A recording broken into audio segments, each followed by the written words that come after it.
You clicked this video because you were meant to see this video and you were really meant to hear this message. We are here today to talk about a softer and more feminine version of the winter arc. So let's start by breaking down what the winter arc typically looks like. The idea is to use the darkest and coldest months of the year, ironically, when nature is actually taking a rest, to lock in, to go hard, to go ghost mode, and start to work towards the goals or intentions that you want to set for the new year. And as I've been watching some of these different videos, I've taken some notes on the most common messages. And so I have my notes here, and I just want to relay what I have heard time and time again with this theme of the winter arc. So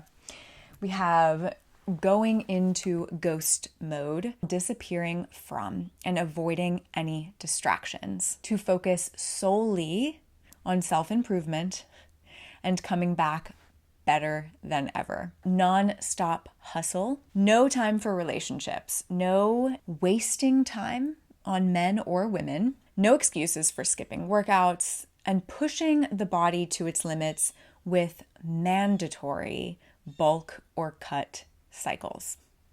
Intense resets. So the idea here is that if you are still recognized by other people as we shift into the beginning of the year, you are not doing enough. So before I continue, let me acknowledge something.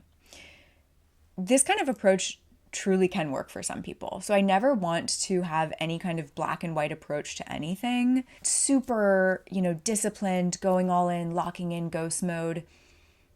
There is a time and a place for certain people where this could be really productive and this could be really motivating. That being said, for most of us, especially women, a softer and more gentle approach is actually going to be more sustainable in the long run. So again, on the surface, this may sound motivating, but it feels to me like it could be, number one, a bit isolating. Like anytime I hear someone talking about going into this ghost mode kind of era, I always come back to the fact that we are beings that are meant to be connected. We are social beings.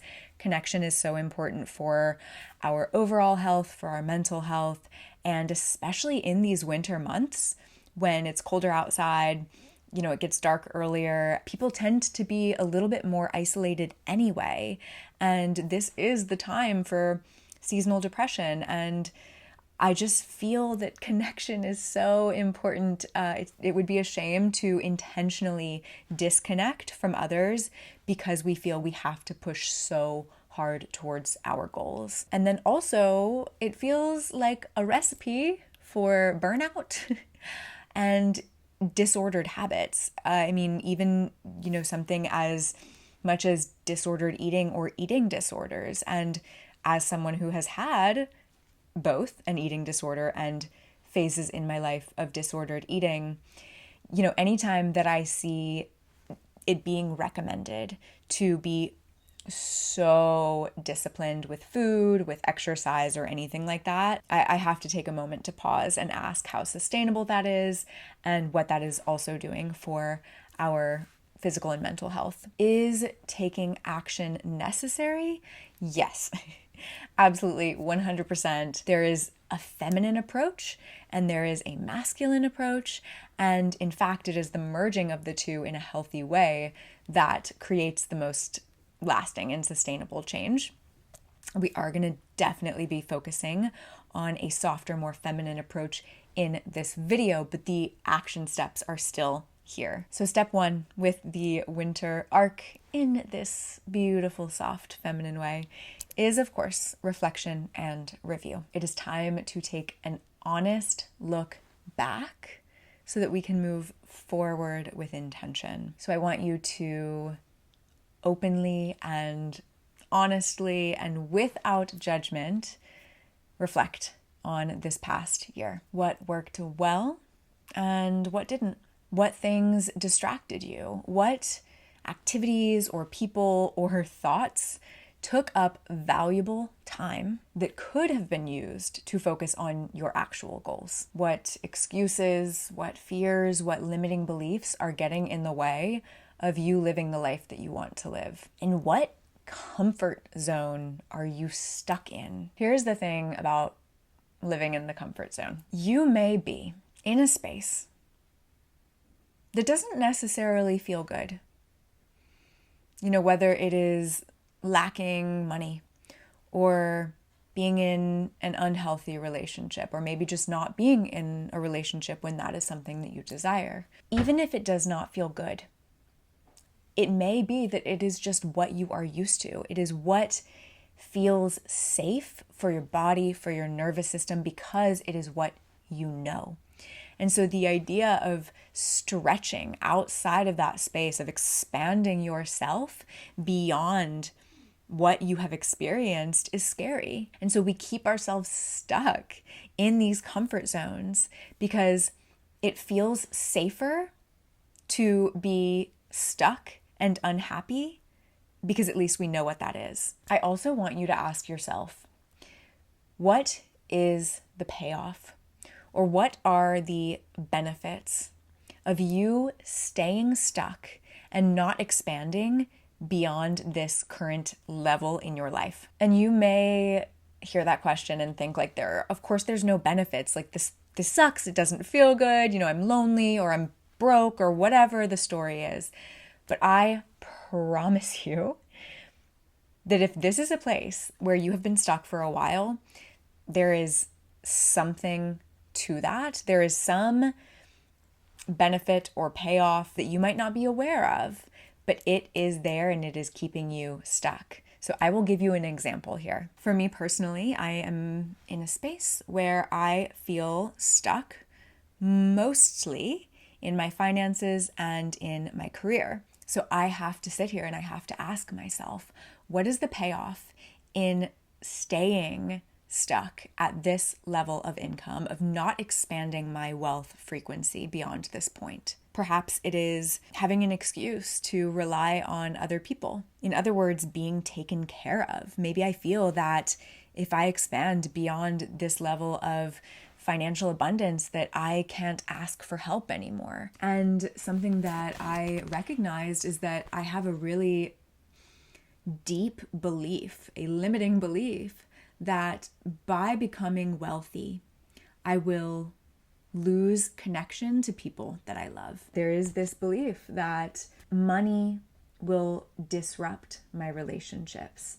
And so that was really huge for me to recognize, because it allows me to pause and ask myself, is that true? Or is there proof out there that that is not always true? So it's just looking at these beliefs, becoming aware of them so that we can question them and allow for other beliefs to come through. Also, for me personally, not outshining those that I love. Oftentimes there is a fear around expanding financially or expanding in our purpose and career because we don't want to feel like we are outshining or taking a step up from those around us, like loved ones, friends, family, when in reality, when we step up, when we start to embody our truth and our full potential, we are inspiring, we are inviting, we are giving permission, not that they need it, but like there's this kind of energetic permission for those around us to do the same. So we do not serve anyone by being broke,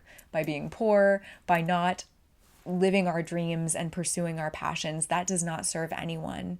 It is in expanding and becoming wealthy and, being able to share that wealth with others or inspiring others to step up and live their dreams. That is when we make this world a more beautiful place. So just asking yourself, what is the payoff? Where is this making me feel like I'm more safe or more loved or more connected when that is not actually the reality? Another question that I want you to ask yourself when evaluating your goals is this goal truly mine? Because oftentimes we set goals and we have this idea of success that is based on other people's expectations or society's idea of success or a cultural view of success. And it's really, really important that you allow yourself to pause and to question, is this truly mine? Is this what I want? Is this what would make me feel good and embodied and aligned and, in flow with the life that I desire? Is this my goal?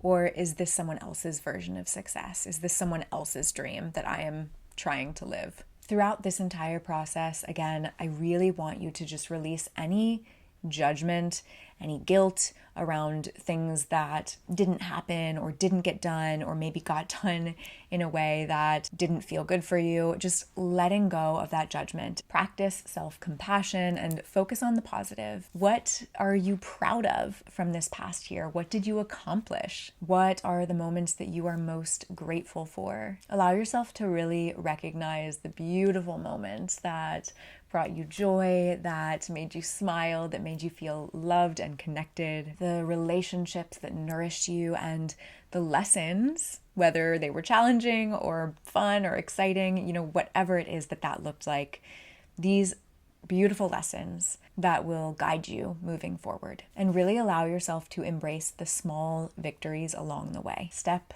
2 is vision. It is all about vision, who you want to be, the person you are stepping into. When it comes to making lasting change in your life, it is really about, more than anything, anchoring into a way of being, embodying the energy that you want to step into. So here are just a few of the questions that I want you to ask yourself. Who do you want to be? What do you believe about yourself? How do you want to show up in the world? What kind of energy do you want to embody? And what are the values that will guide you? What decisions would feel absolutely effortless and easy for you because it is just so deeply aligned with the identity that you embody? So for example, if you want to be someone who exercises daily or 5 times a week or whatever it is, start by shifting your identity rather than just trying to check the box of exercising every day. So you shift your identity to, I am someone who loves moving and caring for and nourishing my body. From this point, the commitment to exercise becomes more effortless because it is just naturally aligned with your identity, with who you are as a person, not something that you have to force yourself to do. The way that you show up in the world is shaped by your identity and your self-concept. And when you align with the person you want to be, the actions that you need to take will all fall into place more effortlessly. I want you to envision yourself at 95 years old.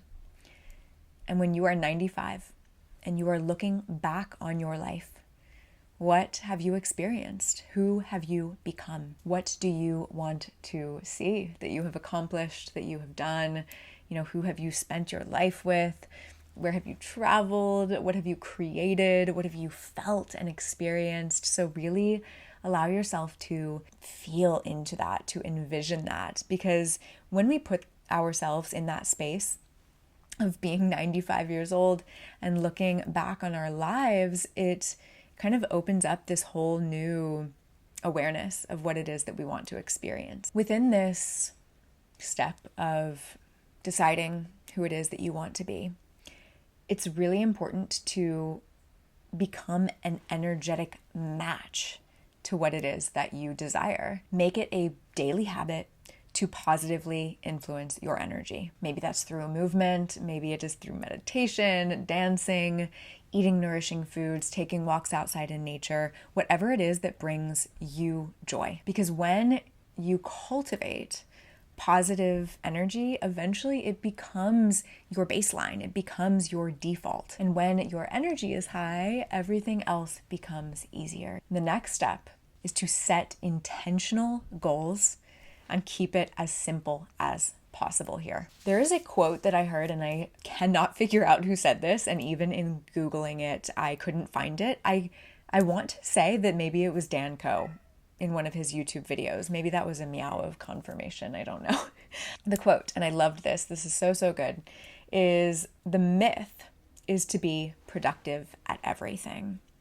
The solution is to focus on the right things. So often we try to do so many things. Wake up at 5 a.m. Do your journaling. Go on a morning walk to get sunlight. Exercise 3 times a day. Evening routine, whatever. When really honing in on the 1 or 2 things that would be most impactful for you, that is what would make the most lasting difference. What I invite you to do here is to ask yourself, what are the 1 to 2 things that would make the most meaningful impact on your life right now? And these should be goals that feel deeply personal and aligned with your core values, not based on what other people think you should be doing. So again, what are the 1 to 2 things max, where if you accomplished this or these things in the next year, it would transform everything else? Here's what happens when you have too many goals.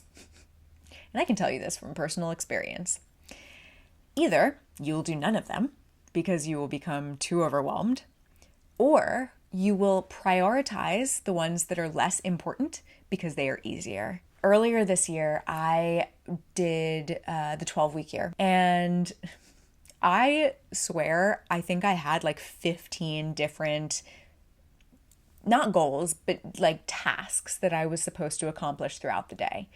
And really, if I honed in on those 15 different tasks, there were 1 or 2 of them that would have changed everything. If I had just focused on those 2 things every single day, that really would have been the catalyst for my life to move in the direction that I wanted it to move. For example, my main professional goal at the moment is to really prioritize my YouTube channels. And so that means filming or editing every single day. If I am filming and editing daily, I am doing what I can to progress towards my goal of growing my YouTube channel and growing my YouTube communities. And then on a more personal level, my second goal is to really prioritize both my physical and my mental health by practicing yoga every single day. And I know, for me personally, I know that this is incredibly impactful. Not only am I moving my body in a way that feels good, I'm getting stronger, I'm getting more toned and flexible and, increasing my mobility, but also it is so good for my mental health. It helps me de-stress. It helps me calm my nervous system. So those 2 things, right? The yoga and the YouTube channel, these are the most impactful things I could do. But if I have those plus a list of 10 other things like walking 10,000 steps and drinking water and waking up by 5 a.m. and meditating, it's really easy for me to check all of these boxes, not check those 2 boxes, but still feel productive, even though I haven't done what is most impactful for me. So I think you get what I'm saying. Really, really hone in on the 1 or 2 things that will be the biggest game changers for you and commit to those things. The next step is to focus on simple, sustainable daily actions. What are the, again, 1 or 2 things that you can do every day that will move you closer to your main goals? For health, it could be starting with 15-minute daily walks or a stretching or yoga routine. For creativity, perhaps it is dedicating 20 minutes every single day to your creative pursuit or to building your dream business. For relationships, maybe it is setting aside time every single day to connect with your loved ones, or even just to connect with yourself. And that could be through meditation or through breath work or through, a really beautiful walk in nature. Remember here, simplicity is key. You do not have to do everything at once. And an action step that you can take here that is so, so, so important is to check in with yourself daily. So every single day, asking yourself, am I showing up in alignment with who it is that I want to be, with my genuine goals and desires? Okay, the next step is one of my favorites always. We are releasing and we are setting boundaries. Winter is an amazing time for letting go. That is what is happening all around us during this winter season. It is a time of death and rebirth. It is a time of shedding, of releasing, of letting go of what no longer serves. So what are you ready to let go of? What are you no longer willing to tolerate in your life? Whether that is a habit, a belief system, a mindset, relationships, or a career that no longer feels in alignment with who you are and who you want to be. A really good starting point here also can be to write down your biggest distraction. So for me, this past year, 100%, my biggest distraction has been being on my phone. And so, of course, I'm not going to chuck my phone and just throw it away, but it is important that I be more intentional and set more boundaries with my technology usage and with the time that I spend on social media, because that is taking away from, first of all, the time that I want to dedicate towards the things that actually matter. And it is also taking away from my mental health, from my time and, capacity to actually connect with other people and with myself. So what is your biggest distraction, and in what way can you either let go of that or set boundaries around it? And also in this releasing and letting go phase, it can be really, really powerful to take some time to assess what are the things that you have been holding on to. Perhaps they have been maybes in your life for quite a while. Things or people, it could be relationships, where you're not really sure if you want to let go of them, but you're not really even sure if you want them. These are known as energy leaks.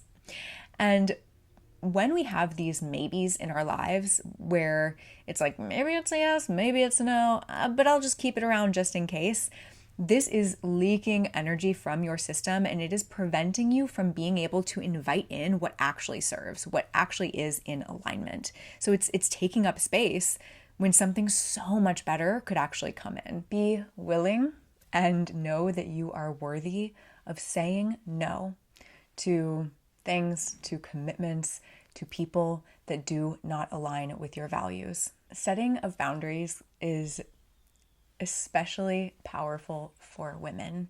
And, I'm not going to generalize. I'm not going to make any assumptions about how you are as a person. I know from myself and my own experience, and I also know from a lot of female friends, that it can feel really hard to say no, whether that comes from a space of people pleasing, whether it comes from a feeling of not being worthy of setting our boundaries and saying no, or maybe it comes from a space of fear or letting someone down, or perhaps even that person leaving our lives because we say no to them or assert boundaries. So the act of being able to sit with saying no with confidence, even if it feels vulnerable, is such a powerful, powerful act. And every time you do it, every time you say no, it becomes easier and easier. So really tuning into your body, yourself, your nervous system, which we'll talk about in a moment, to recognize when something is a yes and truly in alignment with who you are and what feels right, and when it is a no. Speaking of the nervous system, transformation and manifestation is so much more than simply setting goals and taking action. It is about being able to receive, to hold, and to sustain the energy that you are desiring to call into your life, especially on a nervous system level. Think of the nervous system as the body's communication center that is really controlling and regulating everything that you feel, everything that you think, everything that you do. And it is sending these signals between the body and the brain, helping us to respond to our environment, to what is happening around us, helping you to ease your stress, and also helping you to find balance and come back to a space of peace and equilibrium. So it is essential to ask yourself here, and you may have never asked yourself this question before. Do you actually have the capacity to hold more, to hold and sustain what it is that you desire? Oftentimes we assume that, of course, we are ready to bring in more money, to bring in more success or the loving relationship that we desire. But your nervous system may not actually be equipped to hold this energy, to hold this transformation that you desire. Your capacity to hold these energies and sustain them is dependent on your nervous system's ability to regulate itself, to come back to a state of balance, and to truly feel safe enough for you to expand. I want you to imagine a rubber band, right? And so this rubber band, wherever you are in your life right now, it kind of has a set point. Like it has this point where the rubber band is used to being stretched to, that it hasn't really been stretched past that point. If you try to pull this rubber band too fast, too far, too quickly, it is going to snap. And the same thing happens with your nervous system. When we expand too quickly, without taking the time to build nervous system resilience, resistance often arises, and this can come in and really block the energies that we are looking to bring into our lives. So this resistance might show up as avoidance. It could show up as procrastination. It could be showing up as many different forms of self-sabotage or even physical tension in the body.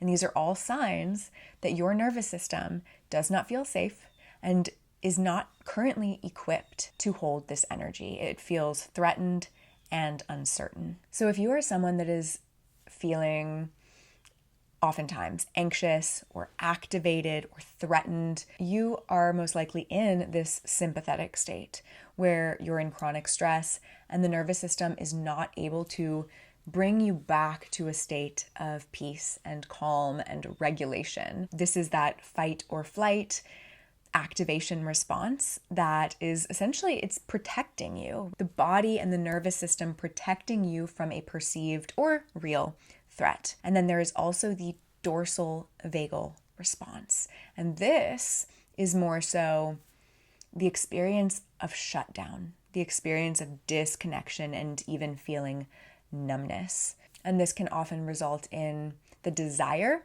to, like I said, shut down or escape or withdraw, and a feeling of exhaustion. On the other hand, what happens when we achieve nervous system regulation and that balanced state within the body is the ventral vagal state. And this is balance. This is equilibrium. This is that feeling of safety and being able to breathe deeply and to hold these energies peacefully in your body. And these are key conditions for lasting transformation. This is why it is so important to find practices that resonate with you, that will support you in regulating your nervous system, and also to every single day find moments, find time to tune into yourself and tune into what your body is experiencing without judgment. Sustainable transformation requires us to be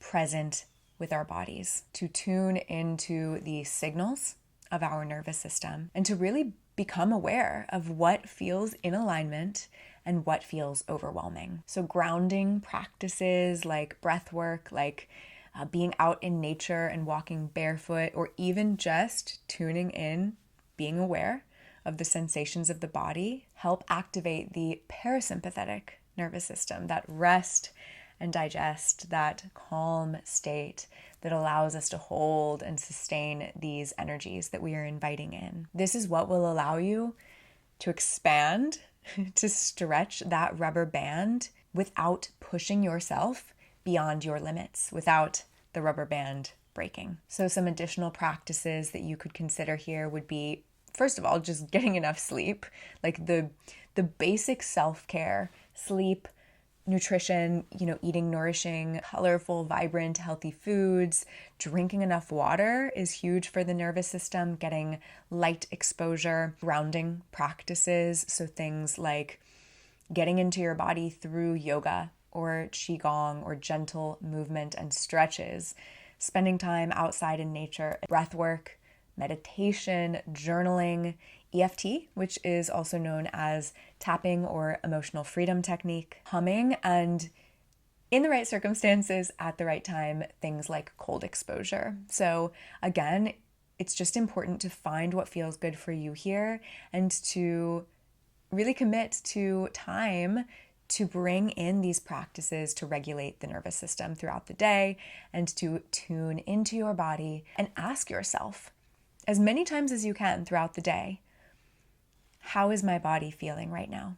What is alive for me in this moment? When you start to listen to your body, to tune into yourself without judgment, you begin to release this resistance and to expand your capacity to receive, to hold, to sustain all of these beautiful things that you are ready to call into your life. Truly, the nervous system is like the bridge for us to access so many states in terms of manifesting what we desire, bringing in more abundance and money and love.